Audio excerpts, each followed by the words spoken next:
Okay, class 25 हमने पिछले class में हमने सच्चाई का बेल्ट के बारे में देखे ना, बेल्ट ऑफ ट्रूथ बोलते हैं इंग्लिश में। और हमें क्यों कवच चाहिए, आत्मिक परमेश्वर का हथियार और कवच क्या है, क्यों हमें चाहिए। और पहला जो कवच हमने देखे सच्चाई का बेल्ट। अभी दूसरा देखेंगे, ये धार्मिकता, परमेश्वर का धार्मिकता के बारे में, ये भी हमारा एक कवच है।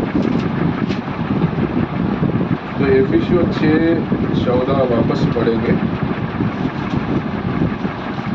इसलिए सत्य से अपनी कमर कसकर और धार्मिकता के चिलम पहनकर, धार्मिकता के चिलम,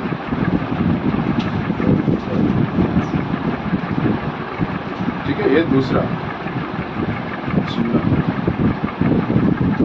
सो ब्रेस्ट प्लेट बोलते हैं, तो वो सिपाही लोग इधर कवर करने के लिए एक मेटल में डालते हैं ना, आयरन में होगा, नहीं तो पित्तल में होगा, जो बहुत स्ट्रांग होगा।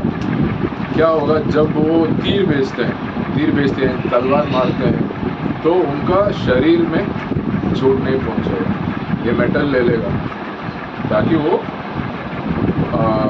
गिरेंगे नहीं, वो मरेंगे नहीं और लड़ाई कर सकते, बचेगा, उनका शरीर बचेगा। तो हमारा ब्रेस्ट प्लेट क्या है, हमारा जेलम ना, जेलम क्या है, परमेश्वर का धार्मिकता। मेरा धार्मिकता नहीं है कि मैं बहुत अच्छा आदमी हूँ, मैं कभी पाप नहीं किया, ऐसा धार्मिकता नहीं है। लोग बोलते हैं मैं कभी पाप नहीं किया, बिना पाप का व्यक्ति हूँ। वैसा बोलने से ही पाप होता है, क्योंकि वो झूठ बोल रहे हैं।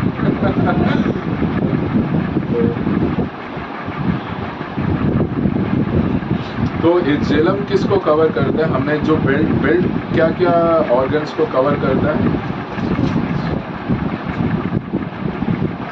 थोड़ा जोर से बोलो। डाइजेशन, जो जीर्ण करता है, पोषक लेता है, और वेस्ट को एलिमिनेट करना था, क्या करते हैं, किडनी वेस्ट को एलिमिनेट करता है। और रिप्रोडक्टिव सिस्टम, जहाँ पे अगला संतान उत्पन्न होता है, हम रिश्ता के बारे में बोलते। तो ये जेलम क्या कवर करते हैं, हमारा हार्ट है, लंग्स है, ये बहुत मुख्य ऑर्गन्स है हमारे, तो इसको कवर करते हैं।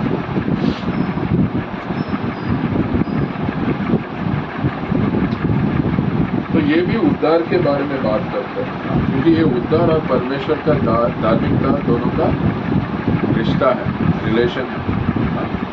उद्धार के द्वारा ही मुझे परमेश्वर का धार्मिकता मिला। तो हम 2 कुरिन्थियों 5:21 पढ़ेंगे।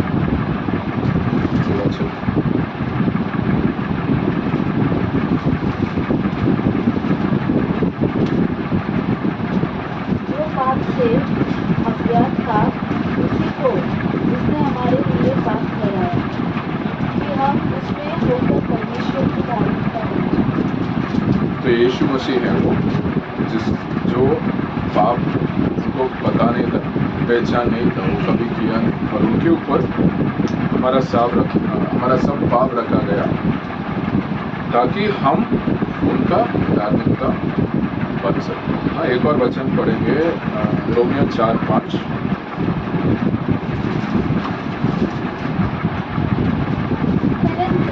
जो काम नहीं करता परंतु भक्तिहीन से धर्मी ठहराने वाले पर विश्वास करता है, उसका विश्वास उसके लिए धार्मिकता गिना जाता है।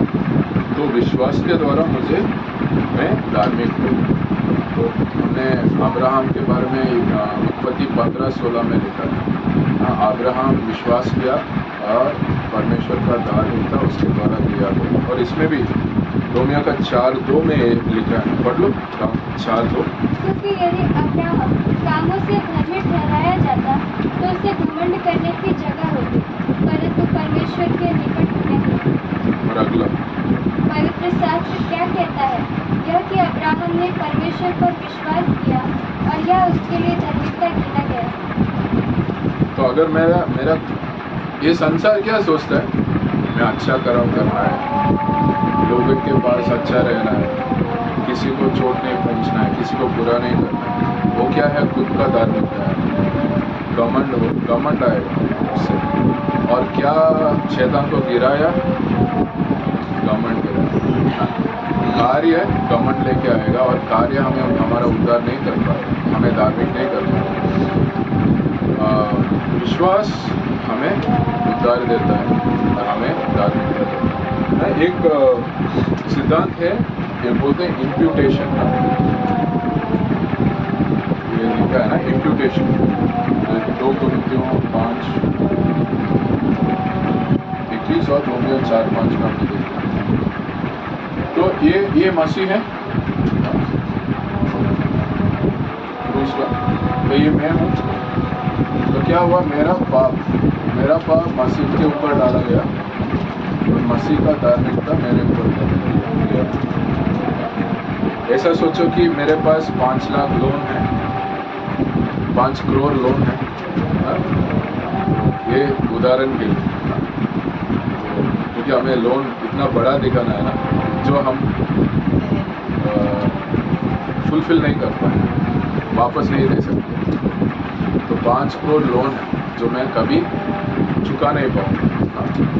मगर तो यीशु मसीह वो लोन को ले लिया और उन्होंने ब्लैंक चेक दे दिया, आप कुछ भी भर सकते हो उसमें। मतलब ऐसा है, मतलब बिना कोई वैल्यू नहीं है उसमें, सब चीज़ दे दिया हमें। ऐसा नहीं 5 करोड़ 10 करोड़ अनेक करोड़ दे दिया, जो हमें हमेशा के लिए कभी खत्म नहीं होगा।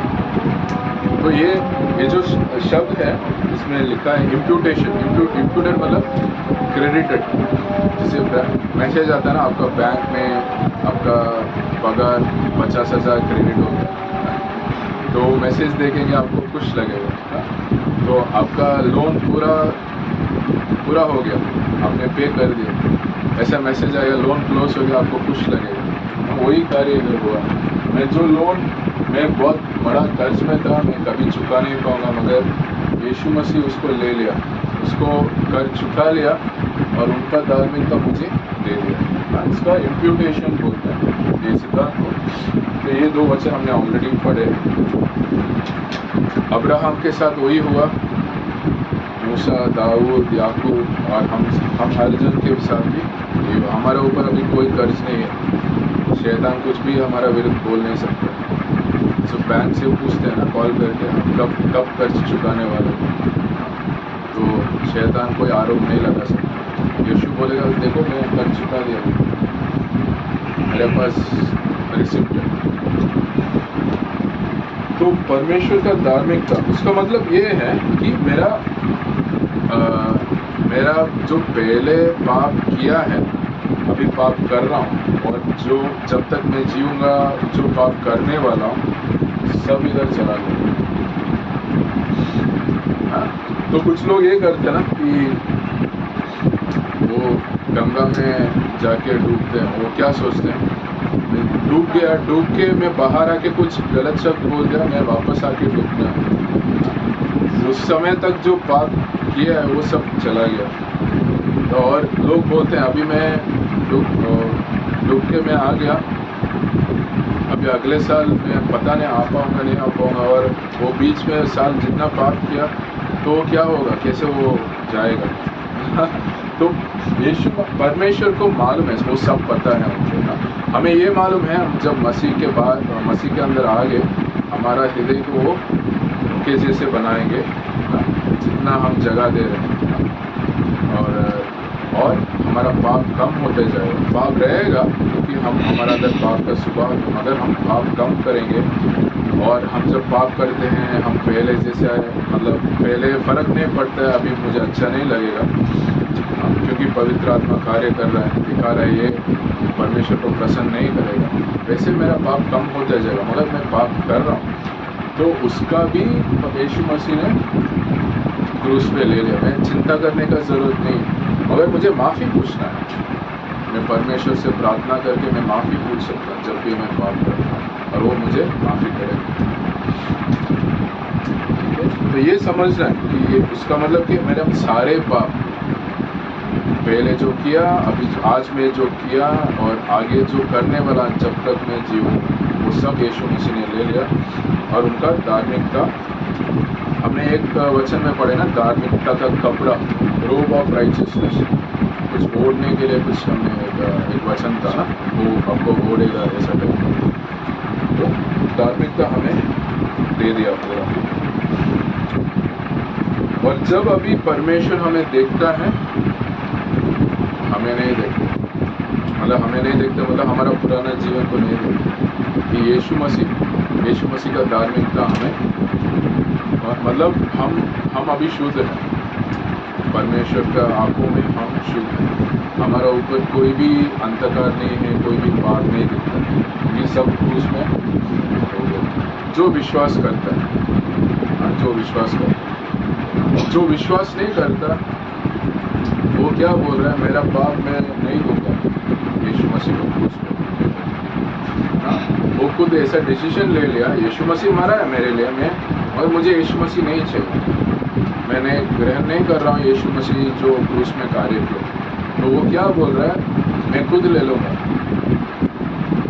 तो मेरा पाप का दंड यीशु मसीह ले सकता है, नहीं तो मैं ले सकता हूँ, और कोई नहीं ले सकता। तो मैं यीशु मसीह का इनकार करूँगा तो मैं ही ले पाऊँगा, मैं, मेरा पाप मेरे साथ ही रहे।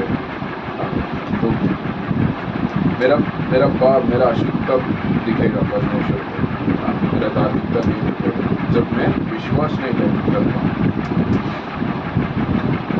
और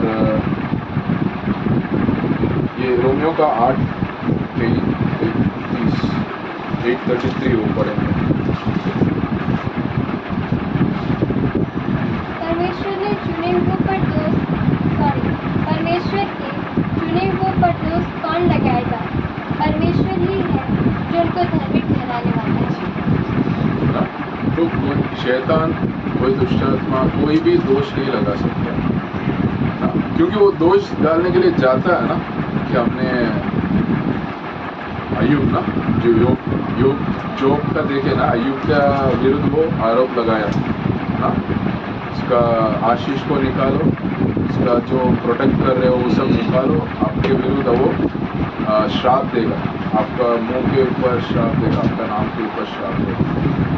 तो ऐसा हमारा विरुद्ध भी शैतान जाके आरोप लगाता है। अगर यीशु मसीह क्रूस पर उसका पूरा हो चुका है, उस जो भी पाप किया उसका, देखो मैं लहू बहाया, उसका दंड ले लिया। तो ये इम्पोर्टेंट सिद्धांत है ना, ये इम्प्यूटेशन, ये हमें समझना है, क्योंकि ये धार्मिकता मेरे ऊपर कैसे आया, यीशु मसीह का कार्य की वजह से आया। तो इसलिए मैं जब पाप में गिरूंगा, ये धार्मिकता मैं खोऊंगा नहीं। मैं कुछ काम करके ये धार्मिकता कमाया नहीं, अगर मैं काम करके मैं कमाया, मैं वो खो भी सकता हूँ। ये धार्मिकता मेरे विश्वास के द्वारा आया और यीशु मसीह के कार्य के वजह से ये मिला। तो मैं अगर गलती करूँगा, मैं माफ़ी पूछ के वापस चल सकता हूँ, और ये कभी ये धार्मिकता का कपड़ा मैं खोऊंगा नहीं, धार्मिकता का जलम मेरे पास रहेगा, मैं खोऊंगा नहीं। मतलब मैं हमेशा, मेरा उद्धार सुरक्षित है, मेरा उद्धार मैं कभी खो नहीं सकता, क्योंकि ये उद्धार में मेरे कार्य करके नहीं पाए, यीशु मसीह उसका कार्य किया।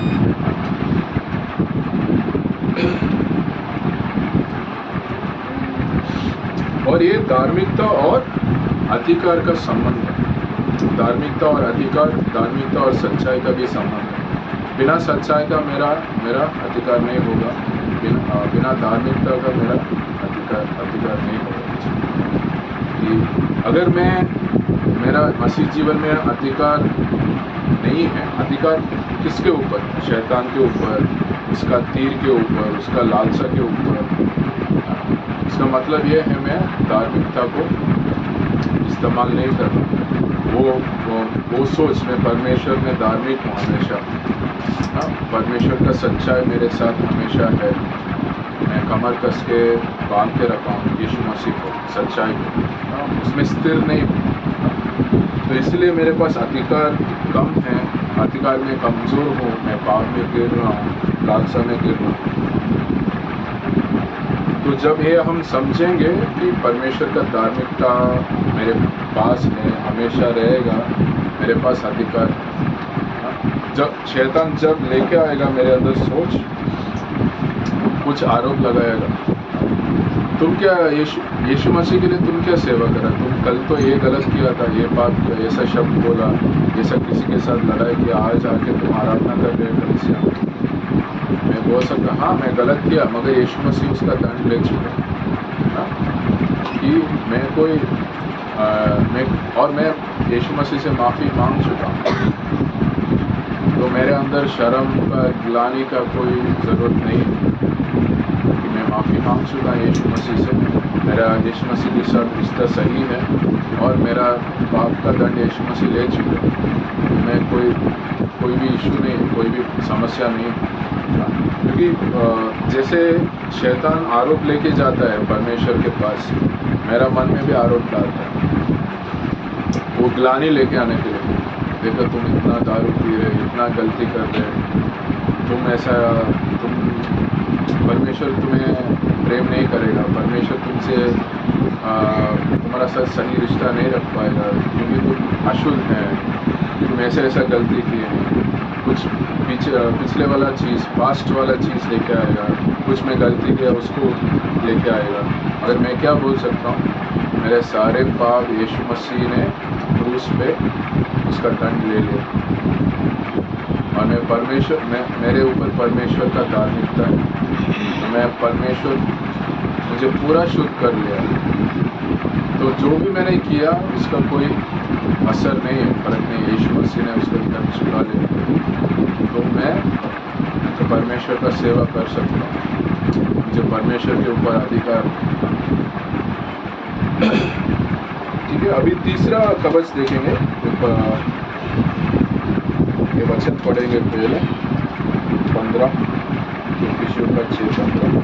पाँव में मेल के सुसमाचार की तैयारी के जूते पहने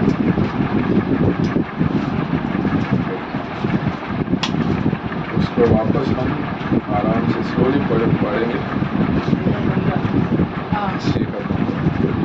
और पाँवों में मैल के सुसमाचार की तैयारी के जूते पहनकर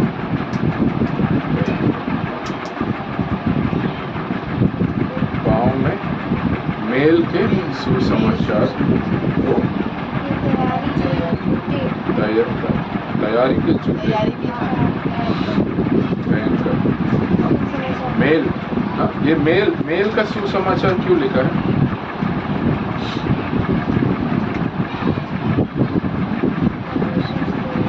ये मेल मिलाप मतलब क्या है?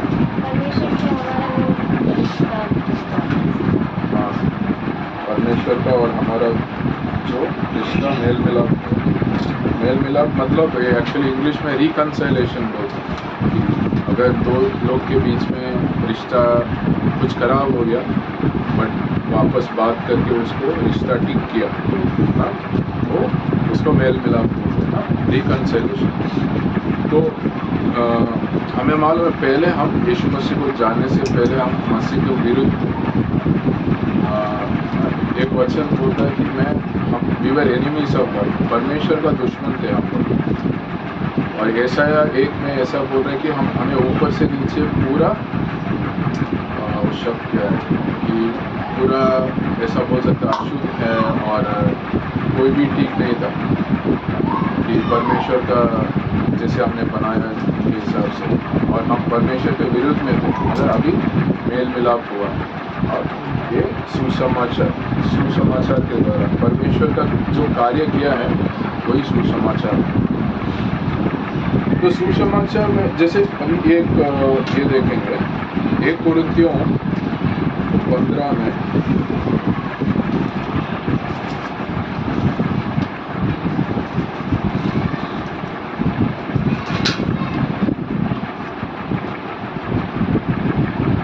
से 5 पढ़ेंगे। इसी कारण मैंने सबसे पहले तुम्हें वही बात पहुंचा दी जो मुझे पहुंची थी कि पवित्र शास्त्र के वचन के अनुसार यीशु मसीह हमारे पापों के लिए मर गया और गाड़ा गया और पवित्र शास्त्र के अनुसार तीसरे दिन जी भी उठा और कैफा को तब 12 को दिखाई दिया। तो पौलुस क्या बोले, जो मुझे पहुंचाया गया वो तुम्हें मैं दे रहा हूँ, पहुंचा रहा हूँ।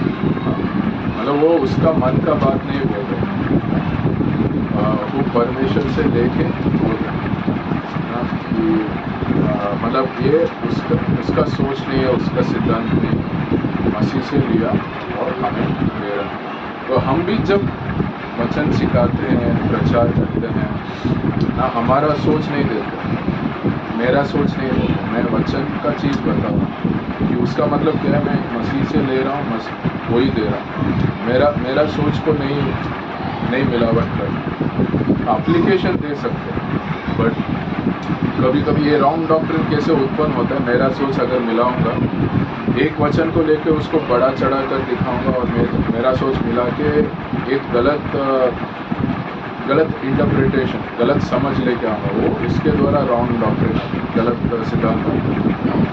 बट पौलुस इधर वो लिया है, वो उसी को हमारे पास पहुंचा रहा है और क्या बता रहा है, सुसमाचार के अनुसार यीशु मसीह मरा है, दफनाया गया है और वापस पुनरुत्थान होगा। तो यही सुसमाचार है। हम जब एक सुसमाचार लोग को बताते हैं, पूरा सुसमाचार बताना है, जैसे यीशु मसीह परमेश्वर है, वो स्वर्ग छोड़ के हमारे लिए इस दुनिया में एक मनुष्य होके आया ना, और ये सब पहले वचन में लिखा हुआ था, उसको उन्होंने पूरा किया और उन्होंने ऐसा चिन्ह दिखाया उनका जीवन में, सेवा में वो मसीहा है और उन्होंने हमारा पाप का दंड लेके मरा है। और क्यों वो हम सबका पाप ले सकते, वो बिना पाप के, वो परमेश्वर है, वो बिना पाप का है, इस वजह से उनके पास क्षमता था हम सबका पाप का दंड ले सके। और वो पाप लिया, उन्होंने मरे, दफनाए गए। तो जब दफनाते हैं तभी वो कन्फर्म होता है वो मरे हुए लोगों को ही वो दफनाते हैं। और बहुत इम्पोर्टेंट ये है वो पुनरुत्थान, सबसे इम्पोर्टेंट ये है पुनरुत्थान, क्योंकि उसके द्वारा ही हमारा पूरा विश्वास है। काफ़ी लोग मरे हैं, काफ़ी लोग दफनाए गए हैं, मगर कोई पुनरुत्थान नहीं हुआ। यीशु मसीह पुनरुत्थान और उसके द्वारा ही उन्होंने जीत हासिल किया शैतान के विरुद्ध, पाप के विरुद्ध और मौत, मृत्यु के विरुद्ध। वो दिखाता है वो परमेश्वर है और वो कोई पाप नहीं कोई मृत्यु, शैतान और पाप का अधिकार उनके ऊपर। तो ये पुनरुत्थान का मैसेज हम सुसमाचार में होना चाहिए। काफ़ी बार हम बोलते हैं यीशु हमारा पाप के लिए मरे हैं, यीशु हमसे प्रेम करते हैं, और पुनरुत्थान के बारे में हम बोलते हैं। पुनरुत्थान को हम बोलना है, यीशु मसीह वापस जिंदा हुआ तीसरा दिन और आज भी जिंदा है, वो जीवित परमेश्वर है। तो ये सुसमाचार को हम, ये सुसमाचार का क्या करता है, मेल मिलाप करता है। तो ये व्यक्ति और परमेश्वर के बीच में वो समाधान लेके आता है, मेल मिलाप करता है।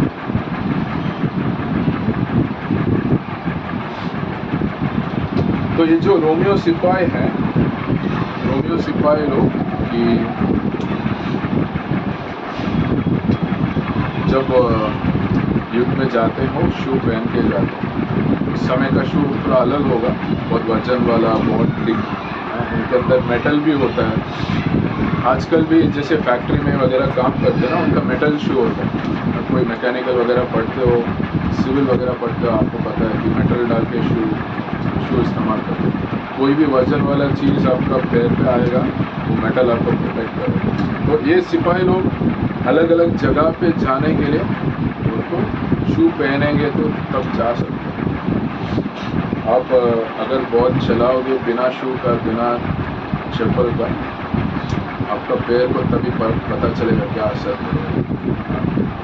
कि रोड पे कभी कहीं पानी हो गया, पानी ऊपर चढ़ना, वो स्लिप होने जगह पे, बहुत धूप है, धूप में आप पैर रखोगे पता चलेगा कि मतलब कभी कभी हम शू स्लिपर डालने की वजह से हमें पता नहीं चलता कितना कठिन है शू को मूल्य नहीं पता चलता कि उस समय ना कुछ लोग के कुछ राज्य कुछ सिपाही लोग के पास शू नहीं था, बट रोमियो लोग के पास शू था।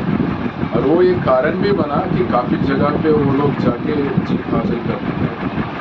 मतलब वो उनके पास शू है और काफ़ी राज्य के पास शू वैसे वाला नहीं था।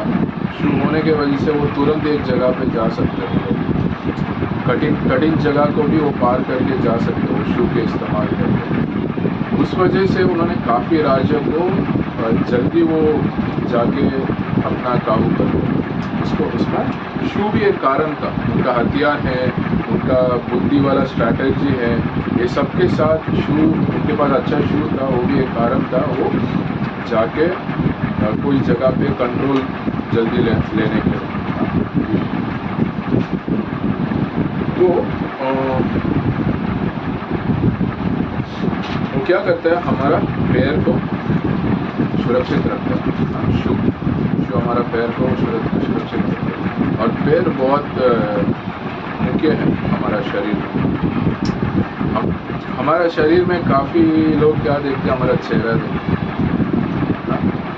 चेहरा के ऊपर काफ़ी चीज़ डालते हैं तो उसको अच्छा दिखाने के लिए चेहरा। आजकल ऐप भी आ गया ना, आप फोटो ले लो तो मतलब कोई और आएगा फोटो तो कुछ फिल्टर वगैरह है ना, आप जो कलर है कुछ और कलर आएगा उसमें।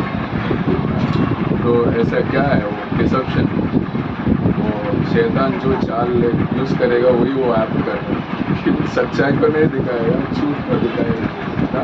तो बट फीट बहुत मुख्य है।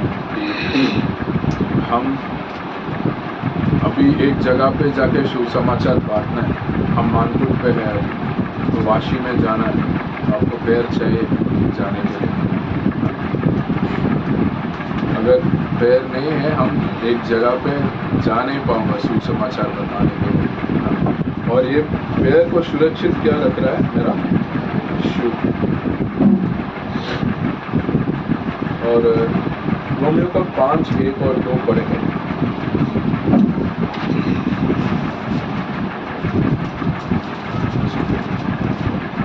अतः जब हम विश्वास से धर्मी ठहरे तो अपने प्रभु यीशु मसीह के द्वारा परमेश्वर के साथ मेल रखें, जिसके द्वारा विश्वास के कारण उस अनुग्रह तक जिसमें हम बने हैं हमारी पहुँच भी हुई और परमेश्वर की महिमा की आशा पर घमंड करें।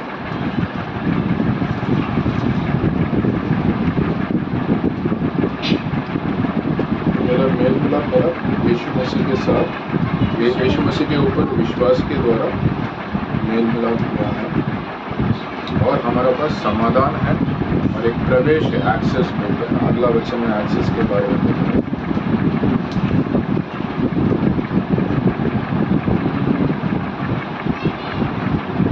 तो हम जब मिशंस करते हैं, सुसमाचार बांटते हैं, मिशंस करते हैं, हम क्या कर रहे हैं, पहले हम पैरों का इस्तेमाल कर रहे हैं। नेपाल में बहुत ऊंचा पहाड़ होता है, पहाड़ के ऊपर गांव होता है। तो ऐसा नहीं है कि आप चल के ऑटो में जाके दूसरा गांव जा सकते हो, आपको ऊंचा चढ़ना पड़ेगा।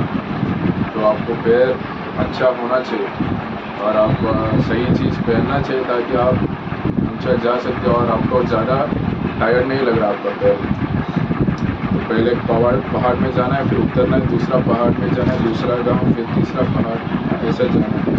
और उनका वो गांव वाले का जो पैर बहुत मजबूत हो जाए क्योंकि वो पैदा से ही वो ऐसा पहाड़ में चल रहे आ रहे हैं। इसलिए आप देखोगे नॉर्थ ईस्ट में ज़्यादा ये होता है ना, स्पोर्ट्समैन होते हैं क्योंकि उनका वो थोड़ा छोटा दिखते हैं, बहुत बलवान होते हैं। तो मैं पहाड़ में जा रहा हूँ, दूसरा गांव जा रहा हूँ, दूसरा शहर जा रहा हूँ और पैर के द्वारा जा रहा हूँ और क्या लेके जा रहा हूँ, मेल मिलाप का ये संदेश लेके जा रहा हूँ जो परमेश्वर और मनुष्य के बीच में समाधान लेके आ सकता है। और ये समाधान के बारे में हम देखेंगे, पीस के बारे में देखेंगे।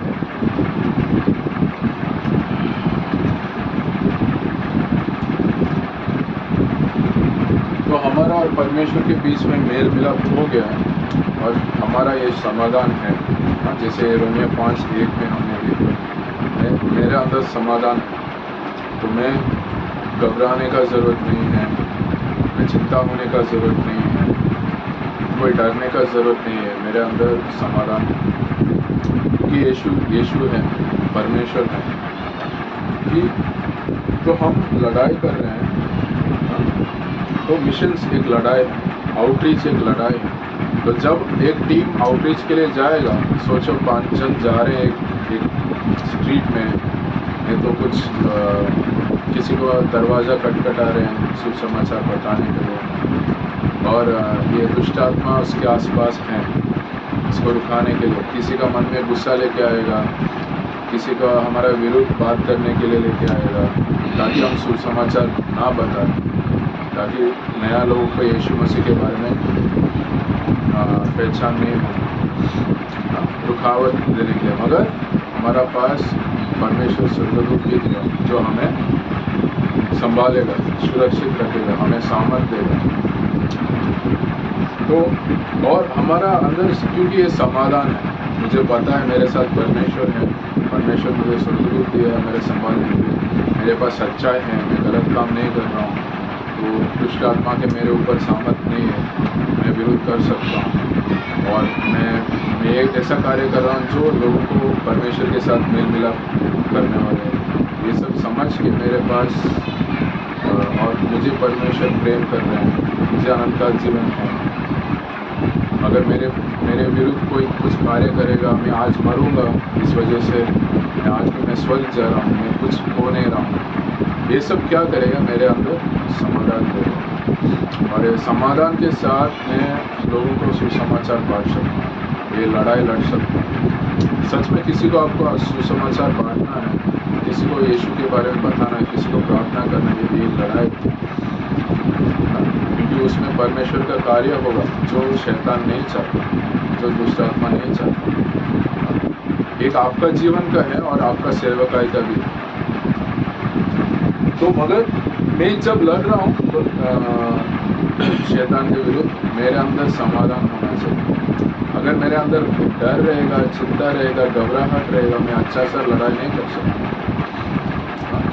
जैसे अगर मैं पुलिस हूँ, एक चोर है, उसके साथ मैं कॉन्फिडेंटली मैं लड़ाई करूँगा। मेरे पास गन है, मेरे पास अधिकार है, मैं चोर को बांध के मैं जेल में डाल सकता हूँ। मगर मैं आम इंसान हूँ, अगर मेरे पास धैर्य नहीं है, मैं डर के वो चोर मुझे मार सकता है ज़्यादा आसान से, क्योंकि मेरे अंदर डर। और हम पुलिस जैसे हैं, क्योंकि हमारा पास अधिकार है, पर यीशु मसीह ने दिया है। हमारा पास हथियार भी है, वचन, और हमारा पास कवच भी है।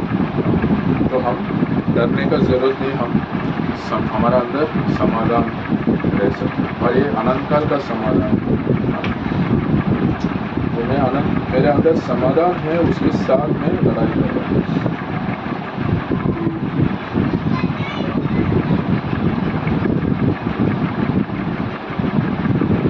और जब हम लड़ाई करते हैं, कि जैसे एक तरीके से हम बोल सकते हैं, मसीह के लिए मैं सेवा कर रहा हूँ, मसीह के लिए सेवा कर रहा हूँ, मतलब उधर लड़ाई हो रहा है, उधर युद्ध हो रहा है, कि मसीह के लिए मैं कुछ निर्णय ले रहा हूँ, मसीह को जो प्रसन्न करेगा। मैं बाइबल क्लास ले रहा हूँ, हर संडे कुछ प्रेयर टाइम में आ रहा हूँ, मैं कलीसिया के साथ।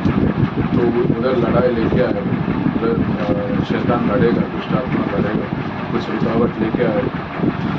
और मैं जब मसीह का सेवा कर रहा हूँ, और नहीं तो स्पेशली एक नया एरिया में जाके मैं सुसमाचार बांट रहा हूँ, और शैतान बहुत गुस्सा होगा। और यीशु क्या बोल रहे हैं कि हम जब उनके लिए सेवा कर रहे हैं, तो मसीह जीवन जी रहे हैं, उधर सताव है, उधर कष्ट है, सब चीज़ आसान नहीं होगा। यीशु का 12 चेले कैसे उन्होंने मरे, बहुत कष्ट झेल के उन्होंने मरे, मगर उनका अनंत काल के लिए एक जीवन भी है और उनका पोजीशन भी है, एक पद भी है। उनका जीवन के हिसाब से, उनका विश्वास का कार्य के हिसाब से। तो हम कुछ भी नहीं खोए हैं, एक्चुअली हम और पार हैं, बट हम ये समझ के लड़ाई कर रहे हैं कि मैं जब लड़ाई कर रहा हूँ, मैं जब परमेश्वर का काम कार्य कर रहा हूँ, सेवा कर रहा हूँ, उनका आज्ञा मान के, मुझे मौत आ सकता है, मुझे सताव हो सकता है, मुझे कष्ट हो सकता है, ये जान के मैं लड़ाई कर रहा हूँ। जैसे कोई भी युद्ध में जाएगा, उसको पता नहीं आज भी मैं मर सकता हूँ, ये युद्ध के बाद, ये युद्ध खत्म होने से पहले मैं मर सकता हूँ, नहीं तो मैं किसी को मार के मैं जिंदा भी रह सकता हूँ, मुझे कोई चोट पहुँच सकता है, चोट के साथ मैं जाऊँगा। तो ये लड़ाई आत्मिक युद्ध ये कर रहे हैं, हमें पता है हो सकता है मुझे चोट लग सकता है, मुझे कष्ट आ सकता है, मर भी सकता हूँ, मगर मैं तैयार हूँ, वो भी आएगा, मैं खोने का कुछ भी नहीं है, मैं सब चीज़ पा लिया और वो मुझे समाधान देगा। ऐसा नहीं है मैं जा रहा हूँ, कुछ सताव आ गया फिर मैं भाग गया, मैं सताव आ रहा है, मैं बुद्धि से मैं कार्य कर सकता हूँ। अगर मेरा अंदर समाधान नहीं है, मैं विश्वास में स्थिर नहीं है, परमेश्वर का रिश्ता में स्थिर नहीं है, फिर मैं क्या करूँगा, मैं पीछे हट जाऊँगा। एक एग्जाम्पल है कि ये मैं चेन्नई में एक बार सुसमाचार बांट रहा था, ये ट्रैक्स दे रहा था, एक बंदा वॉचमैन है, एक बिल्डिंग में वॉचमैन जैसे बैठा था, उनके पास जाके मैं ट्रैक दिया, उन्हें बोला ये सब मैं जाके आ गया, अभी मैं नहीं जा रहा। तो मैं पूछा ठीक है आपने चर्च गए, क्या हो गया? तो एक दिन मैं बपतिस्मा लेके मैं ऑटो में आ रहा था, ऑटो का एक्सीडेंट हो गया, मेरा बड़ा चोट लग गया पैर में, तो तब से मैं छोड़ गया। तो मतलब अपने बपतिस्मा लिए विश्वास में थे, फिर एक चोट लग गया, एक्सीडेंट हो गया, तो आप छोड़ दिए। तो मतलब एक छोटा कष्ट आ गया, मैं पीछे हट गया। क्या है उनके अंदर समाधान नहीं था, उनके अंदर मजबूत रिश्ता परमेश्वर के साथ नहीं था, उनका कन्विक्शन नहीं था। तो उनको ऐसा समझता मैं मसीह के अंदर आ गया, सब चीज़ अच्छा हो जाएगा, मेरा सारे पैसा मिल जाएगा, मेरा कोई भी कष्ट नहीं होने वाला है, मैं मतलब सब चीज़ अच्छा हो जाएगा, मसीह सब चीज़ कर लेगा। तो मसीह आशीष कर रहे हैं, हमें संभाल रहे हैं, बट उन्होंने ये भी बोला कष्ट है, मैंने कष्ट झेला हूँ, तुम्हें भी कष्ट हो, मैं सताव झेला हूँ, तुम्हें भी सताव हो, मुझे लोग मारे हैं, टूटे हैं, मुझे रिजेक्ट किया, मुझे अलग किए हैं, मेरे साथ रिश्ता नहीं रखे, मुझे इनकार किए हैं, तुम्हें भी हो, मुझे लोग मारे हैं, मतलब क्रूस पे मारे हैं, तुम्हें भी मारे हैं। ठीक है, ये अभी इधर खत्म करेंगे। ये तो हमने 3 देखा ना, सच्चाई के बारे में, सच्चाई एक कवच है, और फिर झेलम धार्मिक, परमेश्वर का धार्मिकता, और जो मेल मिलाप करने वाला सुसमाचार, हम तैयार हुए जूते पहनकर हम जा रहे हैं, और सुसमाचार बांटने के लिए हम तैयार हैं हर समय पर, कि हम शर्म करने का ज़रूरत नहीं है, डरने का ज़रूरत नहीं है, हम बोल्डली हम सुसमाचार बांट सकते हैं, कोई भी समय पे। सुसमाचार बांटना बहुत मतलब सबसे मुख्य है बोल सकते हैं, कि हम कभी छोटा डर, छोटा शर्म हमें उसको रुका सकता है। कभी भी डरना नहीं है, कभी भी शर्म नहीं करना है सुसमाचार बांटना। हमने एक क्लास किया रिसेंटली, फाउंडेशन बुक है ना, नया बुक आया, उसमें पास्टर काल बोल रहे हैं, एक बार राजकोट के लिए उन्होंने, राजकोट में एक क्रिसमस प्रोग्राम अटेंड करने के लिए गए, कोई और पासवान का, वो फ्लाइट में गए, फ्लाइट में उस समय जो क्रिकेट खेल रहे थे रॉबिन उत्तपा, वो मिला, और उनके साथ जो क्रिकेट वाले लोग मिले उनको पर्चा दिए। रॉबिन उत्तपा ऑलरेडी मसीह को विश्वास करते, वो पहचाना उन्होंने, और फिर वो राजकोट में जाके उन्होंने प्रचार किया, उधर 700 से अधिक लोग थे, और 90% लोग उन्होंने हाथ खड़ा किया यीशु को अपनाने के लिए। वो उन्होंने प्रचार करके उद्धार के लिए बुलाए, उद्धार का प्रार्थना करने से।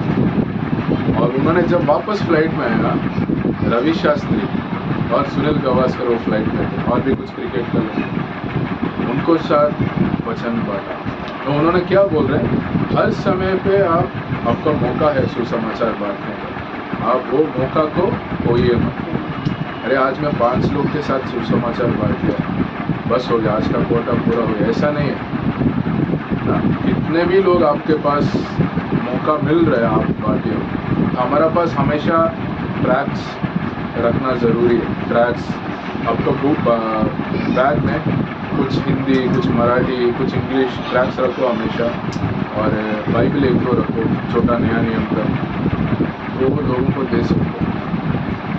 तो वो ज़रूरी है। हमें ऐसा लगता है छोटा काम है, बड़ा रोज़ आप 2-3 लोग को भी दोगे, आप सोचो एक महीने में 90 लोग को दोगे, 90 लोग, 100 लोग, तो और उसके द्वारा लोग आएंगे परमेश्वर को, मसीह को पहचानेंगे, बड़ा कार्य है। तो अभी धीरज प्रार्थना करेगा, हम क्लास खत्म करेंगे।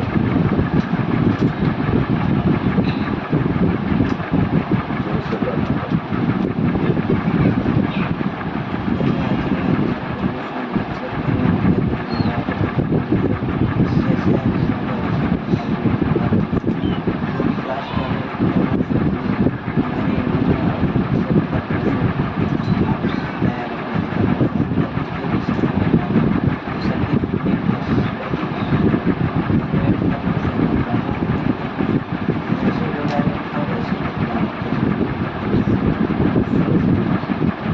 आमेन, आमेन।